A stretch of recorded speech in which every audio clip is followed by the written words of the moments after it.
Pleasant good day. Once more, we are now on the part 6 of our Criminal Law Book 1 presentation. This is now about circumstances affecting criminal liability. This is Mr. Ariel D. Manlusok, Director of the ADMRC Review Center. Okay? Now, before we discuss the circumstances affecting criminal liability, there are three terms here that we have to clarify, and these are imputability, responsibility, and guilt. Now, these three terms are related to one another because they are all part of the responsibility. Okay, so the first one is imputability.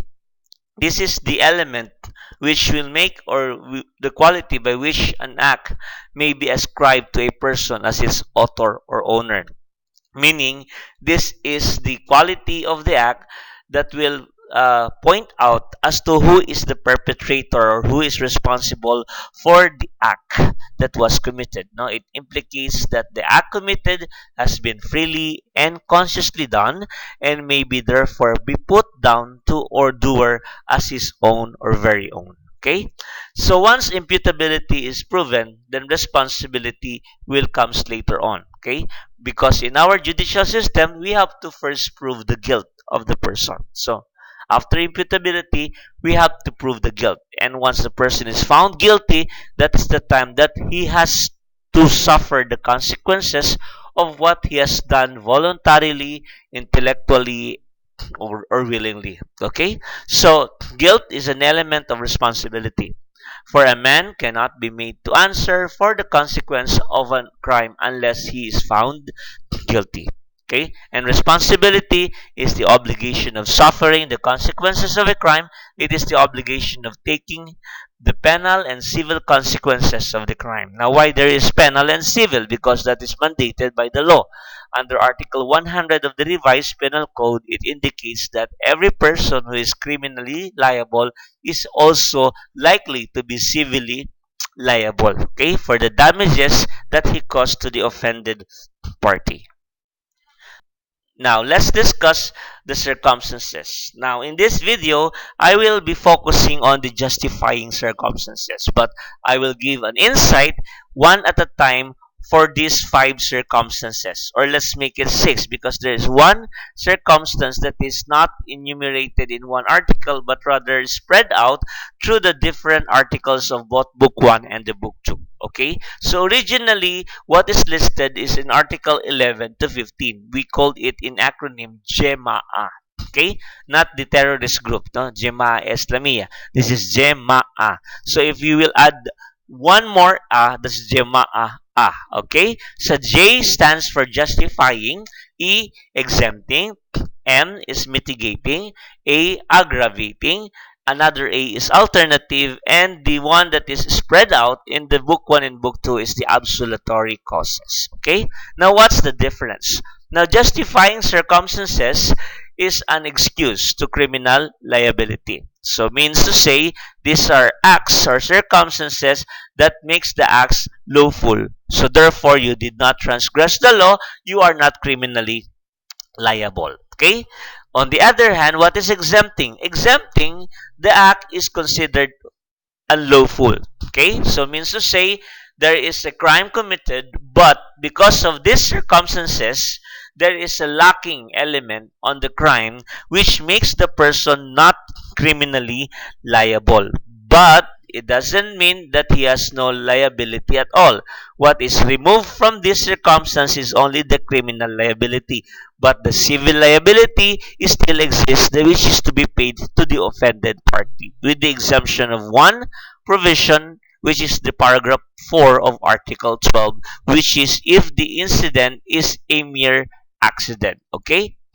The third one is the mitigating circumstances. Now, this is the circumstances that will make a person criminally liable, but okay, it will have an effect of reducing, lowering the penalty or the criminal liability, or it might even lower the penalty by degrees, no, not only by period, no, because there are two factors to consider when it comes to lowering of penalty. One is lowering it by degree, Okay?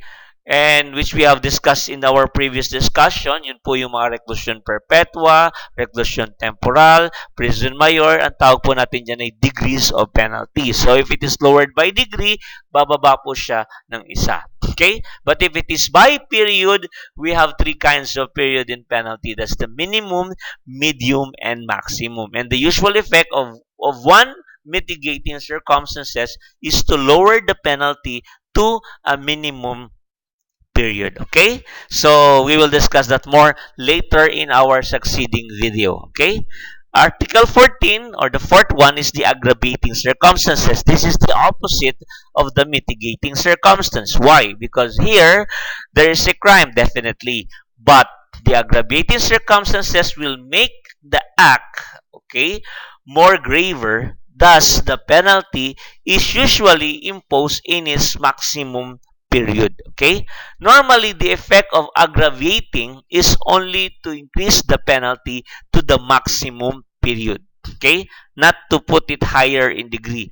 Unless it is another form of aggravating, no? Because there are 5 aggravating circumstances which we will discuss in detail again on the succeeding video. Okay? But to mention them, they are the generic aggravating, which affects only the penalty by maximum period, the so-called specific and inherent aggravating. This too does not affect actually the penalty, okay, or the nature of the crime. The fourth one is the qualifying aggravating.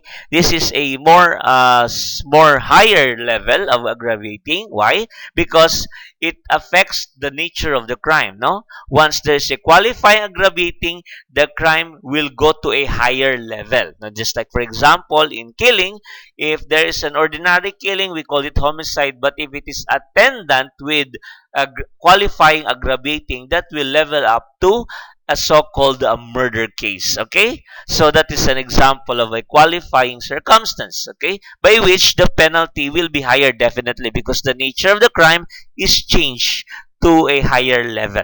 Okay, and the fifth one is the so-called special aggravating circumstances. Now, these are the so-called circumstances that are only few, but they have the effect also of increasing the penalty even higher than the maximum period prescribed for the original crime. Okay? Then the fifth one is the alternative circumstances. This is the circumstances which is only divided into three parts. No? One is the intoxication or degree of intoxication. The second is the relationship of the offended party with the offender. And the other one is the so-called degree of instructions or education. Now, the reason why it is called alternative circumstances, because these are circumstances that can either be an aggravating or a mitigating. So, pwede po siya maging mitigating or aggravating depending on the situations, okay, or circumstances or the crime that was being committed. And the last one is absolutory cause, which is spread throughout the different parts of the book 1 and 2. This is the circumstances that deals more on the fact that although there is a crime, the offender is not criminally liable. He is excused. Why? Because there is no penalty provided by the law. And the reason why there is no penalty is because of two reasons. No? By reason of public policy and public sentiments. Okay? Yan po ang basis ng absolutory cause. Kung tatagalogan po natin, absuelto ka. Okay? May krimen pero absuelto ka. You are not penalized by the law. Okay?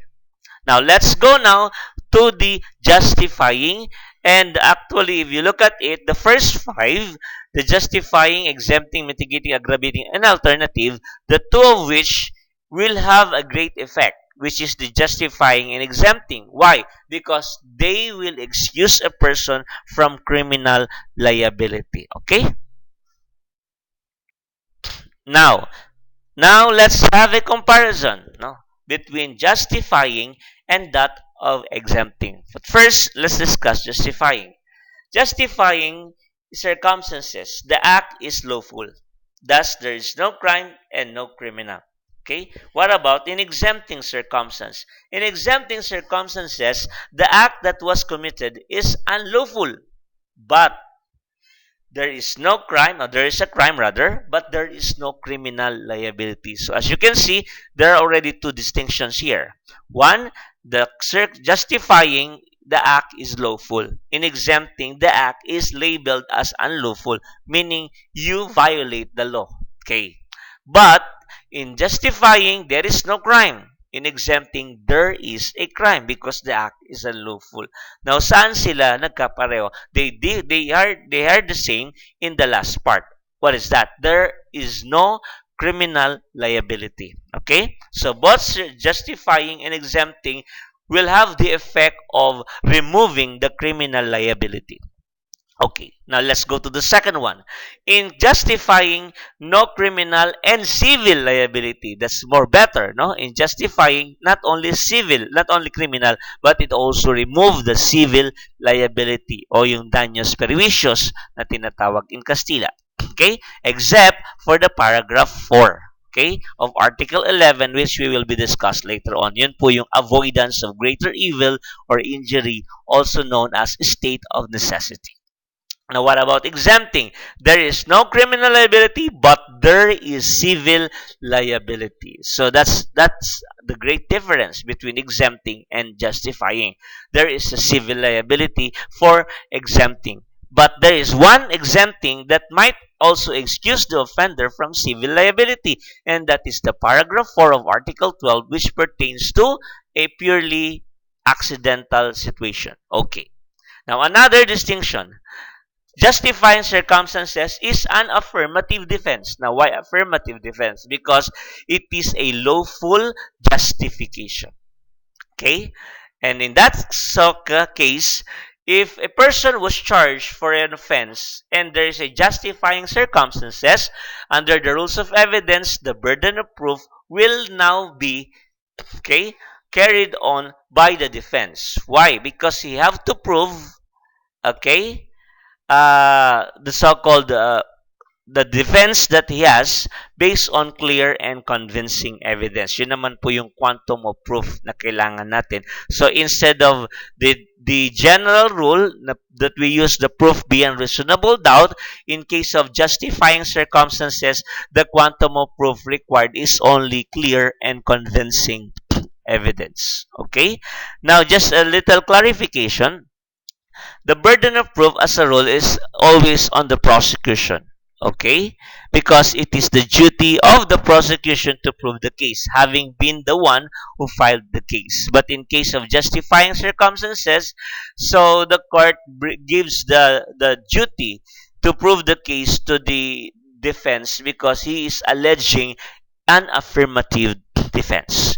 Now, in exempting, why there is no criminal liability? Although there is a crime committed. The reason is because of the absence of one of the essential elements of a felony. Such as what? If there is complete absence of intelligence, if there is absence of freedom of action, if there is absence of intent, or an absence of negligence, which we have discussed on the second part when we discuss about felonies. Okay? So, ano sabi dyan? An exempting circumstances is a circumstances wherein there is a one thing. One thing means may kulang in the agent on the perpetrator of the crime of any condition which makes the act either involuntary or negligent. Okay? So, let's move now to the specifics.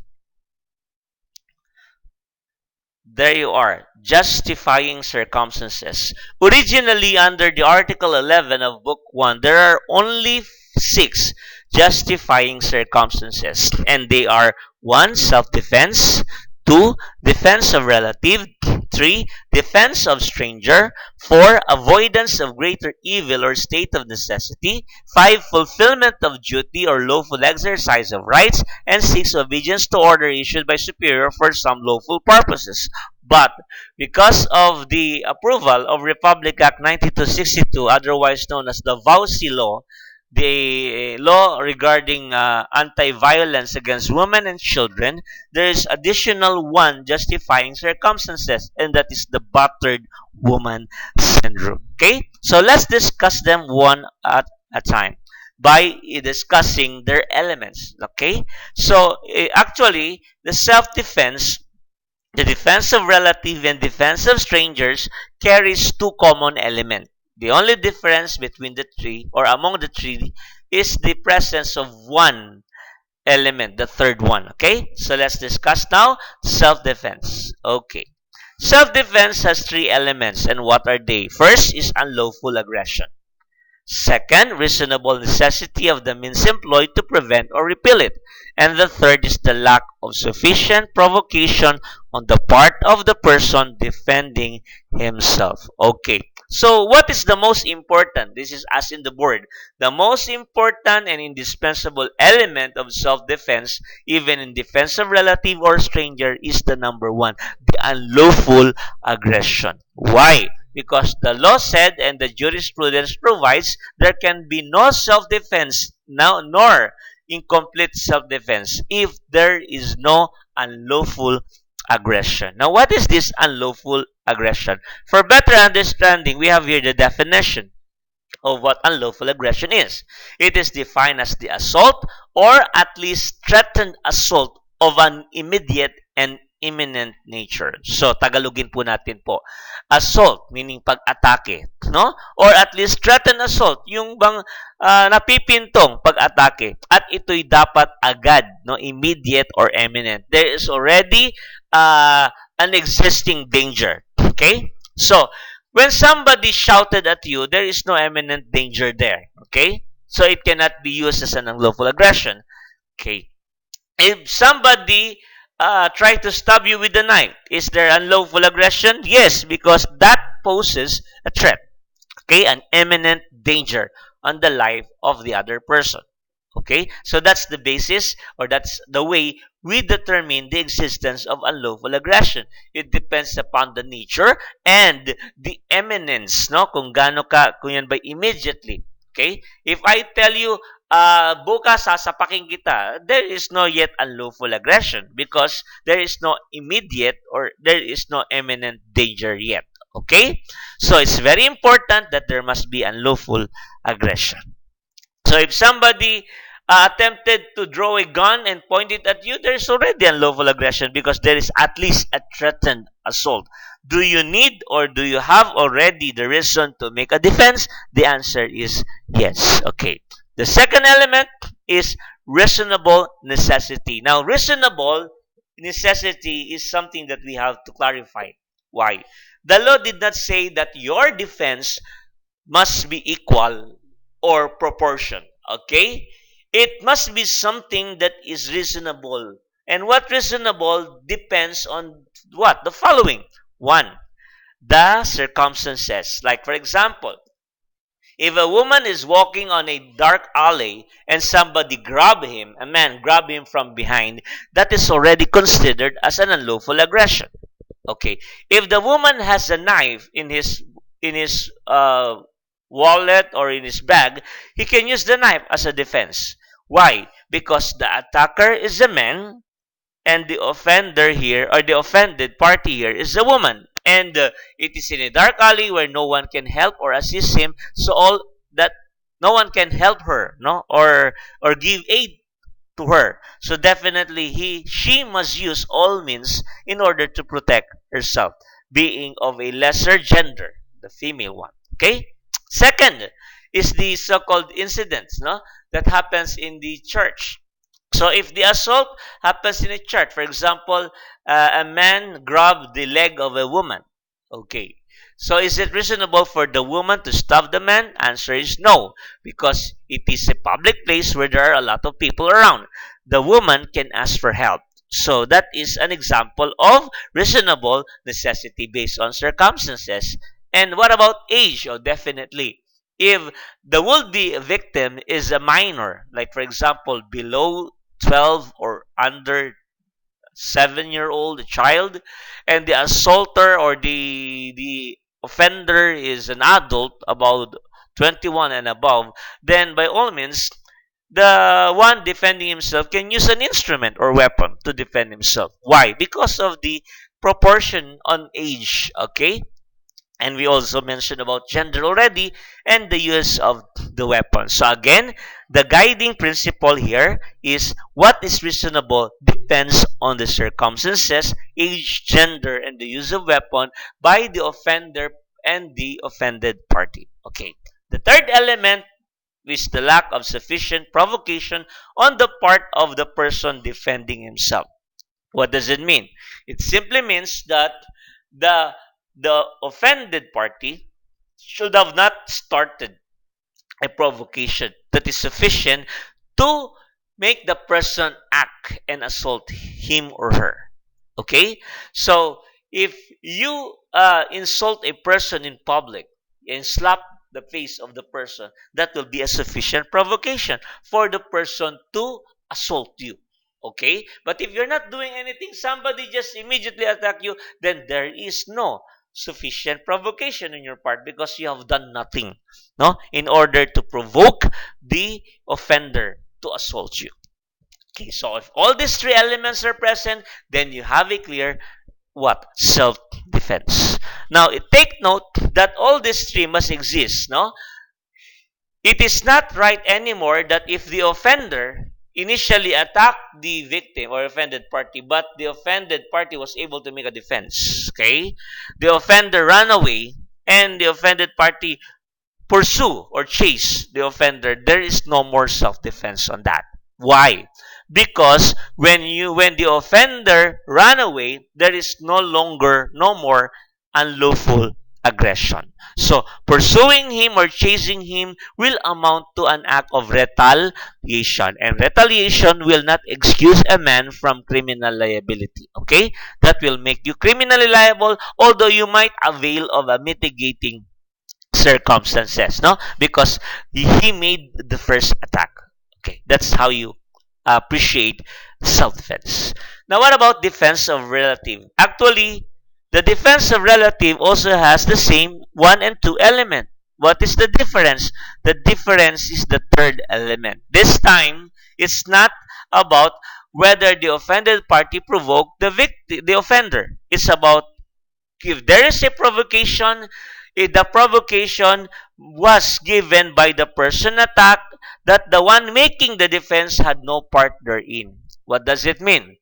So, even if there was a provocation on the part of the one being assaulted, the relative who will make the defense should have no part, meaning he did not participated in the act of provocation. So here provocation is somehow immaterial to the offended party. What is material for provocation here is on the part of the relative making the defense. Okay? So if a father was walking along a street, then he saw his son being beaten by 3 or more person, then he can make a defense of his son because one, there was an unlawful aggression or there is unlawful aggression, and second, he is a father. Definitely, it is covered in the definition of relative.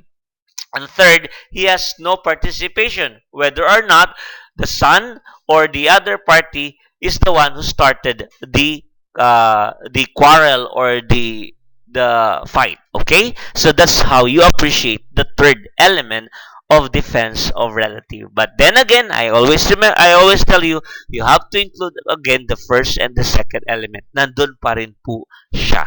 So kung yung father, halimbawa, or brother and sisters, they are the one who attacked the neighbor, and later on one of the brother or sister is the one who is now in dilemma, and the other brother defend the other one, you cannot say a defense of relative. Why? Because you have a participation in the provocation. Okay? So the only defense that you can have maybe is just a mitigating of passions or obfuscation. Okay?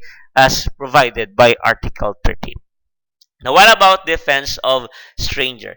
In defense of stranger, the same 1 and 2 elements are also there. The only different now is the third element. And what is the third element?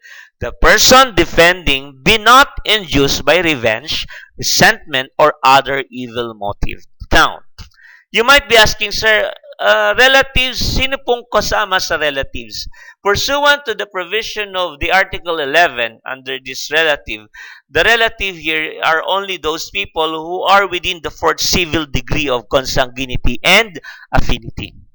So, when consanguinity, blood relation. When say affinity, yung marriage. No? Like brothers-in-law, sisters-in-law, kasama po sila. Basta they are included in the fourth civil degree. Now, paano po i-trace ang civil degree? Kailangan nyo munang ugatin yung pinagmulan o yung tao nagko-connect sa inyong dalawa. Like for example, kung magkapatid kayo, hindi po kayo 1 degree. Ang civil degree po ninyo ay 2 kasi kailangan munang pumunta sa nanay o tatay pababa sa kapatid. So, 2 civil degree na po yun. Okay? So, kung direct pataas, diretso lang. So, from you to your parents, 1 degree. To your grandparents, 2 degree. To your great-grandparents, 3rd degree. Kasi straight upward po siya. So, kung hindi po siya totally upward, meron siyang kasamang downward, kailangan muna tayong umangat doon sa taong nagko-connect sa atin bago tayo bababa doon sa taong meron tayong relationship as a relative.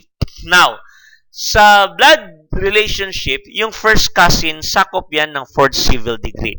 So kung second cousin po, hindi na po siya kasama sa sa fourth civil degree. Pero no worries because if your relatives did not fall on the definition of relative, they can still avail of the concept of defense of stranger. So doon po sila babagsak sa word na stranger.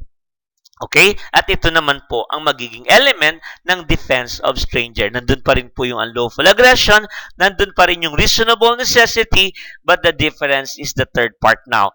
If you will defend someone, either far distant relative or not related to you at all, the reason why you make the defense should be by goodwill. Anong ibig sabihin nun? Dapat malinis ang iyong kalooban at konsensya na ang hangarin mo lang ay tumulong o dumepensa. Wala kang masamang intensyon, no? Wala kang hangad na masama, wala kang ginagawang illegal para gawin yon, no? Hindi mo siya inassault dahil may galit ka sa kanya. Hindi mo siya inatake dahil mortal enemy mo siya. Inatake mo siya para idepensahan ang isang inosenteng biktima. Yun po ang kailangan sa defense of stranger aside from the two first element. Okay? Now, what about the fourth one? Avoidance of greater evil or state of necessity. Ito po yung sinasabi nating justifying na posible or there can be a possibility that in some situation magkakaroon po ng civil liability. Pero yung civil liability po hindi po dun sa taong gumawa, kung hindi dun sa mga taong posibleng nakinabang doon sa ginawa ng tao. Okay? Kaya po siya tinawag na avoidance of greater evil or state of necessity. Sa Tagalog po, ito po yung mga sitwasyon na kailangan nating gawin o kailangan nating may gawin. And it leaves us no other best options but to do it. Okay? Like for example, a doctor. Okay? A doctor who aborted an infant in order to save the mother, okay, or both will die. If he did it, okay, without the consent of the husband, it seems that there's something wrong, right? Yes, but the eminence of time is important. If there is the doctor does not have the time, the luxury of time to confront the father and ask for his suggestion or whatever, the doctor should have the discretion to decide over the welfare of his patients. So therefore, if the doctor sacrifices the infant so that the mother will be able to survive, or else both of them might suffer the situations, in this case the doctor is in good faith doing it as the best options. Okay, he has no other options, no other lesser evil to do. Okay, so in that case, the doctor cannot be held criminally liable. As a matter of fact, this is one case that we said abortion is legally done. We called it therapeutic abortions. Okay?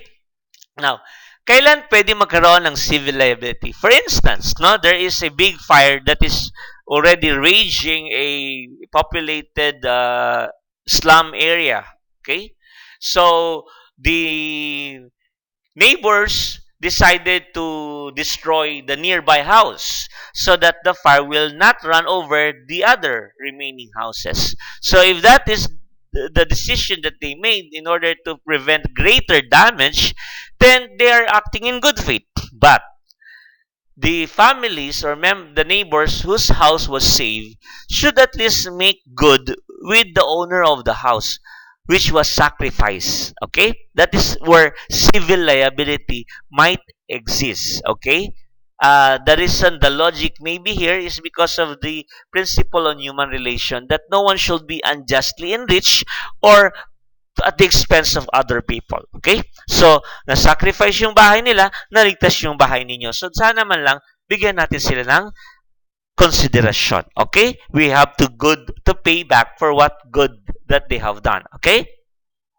The fifth one is the lawful exercise of right and fulfillment of duty. Actually, for law enforcers, this is one of the justifying that you should very well verse with, because many times or many cases the police has to do his job, or the policeman makes decision in order to save somebody's life, but the sad scenario somehow is it is the policeman who is getting blamed, no, at the end of the day, if he were able to kill someone.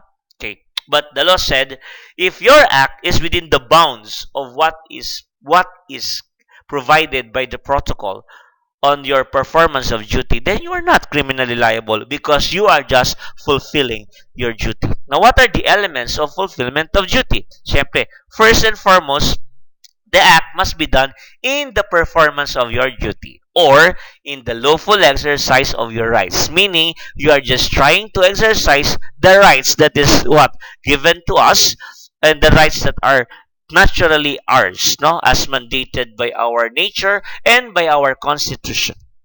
And second, the injury that you cause to the other is a consequence of their due performance of duty or lawful exercise. Take note, the word is due performance, which means there must be no negligence or imprudence on the part of the person performing his duty. Otherwise, negligence and imprudence might give rise to the so-called culpable felony.